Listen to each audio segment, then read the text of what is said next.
கண்ணாத்தா. நாளைக்கு உதிக்க போற சூரியன் என் மேல படுமாங்கிறதே சந்தேகம். இந்த நிலையில கல்யாணமா காட்சியா? கிழக்க உதிக்கிற சூரியன் மேற்க உதிக்கிறப்ப நானும் சுதந்திரமா வாழ்வேன். அப்ப என் கல்யாணத்தை பத்தி நினைச்சா இந்த கண்ணாத்தாளை பத்தி நினைப்பேன். இப்ப நீ போ. போறேன். ஆனா போறதுக்கு முன்னாடி ஒண்ணு மட்டும் சத்தியமா சொல்றேன். இந்த தாலிய உங்களை தவிர வேற யாராலும் என் கழுத்துல கட்ட முடியாது. அப்பதான் இந்த கண்ணாத்தா யாருன்னு நீங்க தெரிஞ்சுக்குவீங்க.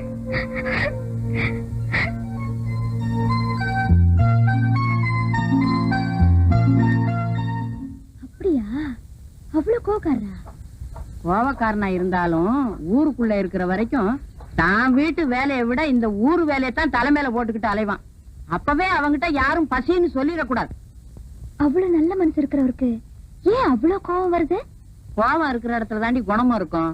இப்ப கூட அவன் அடிக்கடி சொல்லுவான், நான் இருக்கிற வரைக்கும் இல்லேன்னு